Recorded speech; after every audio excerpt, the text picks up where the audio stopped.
Aujourd'hui, on est plus de 100 sociétés aujourd'hui adhérentes, donc Françaises principalement. Françaises, tout à fait, principalement, mais nous commençons à attaquer l'international.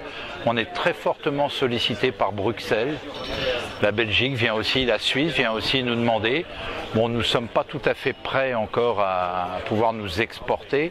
Par contre, nous ouvrons en province, on nous appelle de plus en plus et aujourd'hui, nous sommes demandés à Marseille, Bordeaux qui va pas tarder à ouvrir, donc là c'est vraiment très très proche.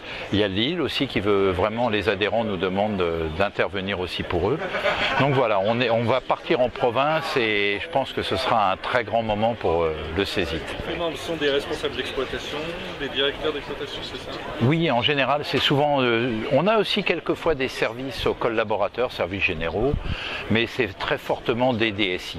Tous nos événements montrent que nous sommes présents, le CESIT, et on accompagne aussi nos membres. Qu'est-ce qui attire ces nouveaux membres? Alors, c'est vos formations? Alors, les formations, en effet, c'est quelque chose de fortement ancré aujourd'hui au CESIT, puisqu'on a presque 22 modules en déploiement. Et nous sommes très fortement sollicités dessus. En effet, il y a ça. Il y a aussi l'envie de tous ceux qui nous regardaient un peu en attente, sceptiques, se dire cette association, est-ce qu'elle va tenir? Parce qu'il y en a beaucoup qui ont démarré ce genre de métier, on va dire, pour aider le métier, la vie des data centers, et en fait n'ont pas tenu. Nous, on tient quand même depuis 2008, on y va progressivement. Et il y en a qui partent, il y en a qui reviennent. Nous sommes vraiment toujours proches du terrain. Ça, c'est très important pour nous de veiller. On organise tous les 3e mercredis de chaque mois des réunions. Donc on tourne, on n'a pas de locaux particuliers puisque maintenant on réunit 70 à 80 personnes à chaque fois. Donc nous avons vraiment c'est jamais les mêmes d'ailleurs. On a tout. On loue, alors on se fait souvent héberger. On a demandé, donc j'ai la chance d'avoir nos vice-présidents qui me prêtent souvent des salles ou des clients. On a aussi des grands membres comme GDF Suez et ainsi de suite. D'ailleurs, à ce propos, parmi les grands qui viennent d'adhérer, on a EDF entre autres, parce qu'on est vraiment à la pointe.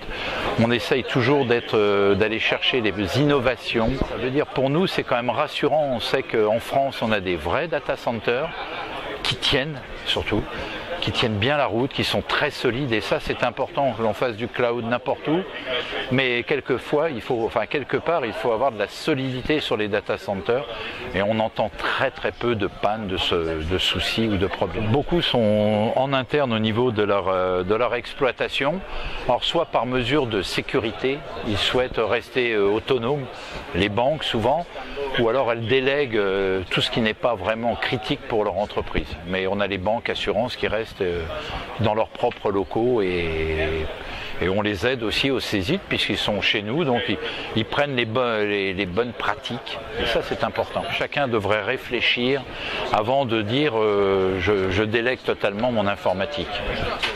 Le CESIT est-il impliqué dans des projets peut-être de normalisation, de standardisation aussi dans ce domaine?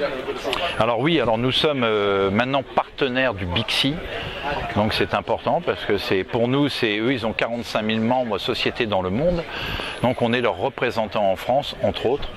Nous sommes avec aussi le JMELEC, tout ce qui est normalisation électrique. Voilà, nous travaillons sur tous ces sujets, on a des acteurs, des membres parmi notre communauté qui interviennent régulièrement lors de conférences ou des travaux.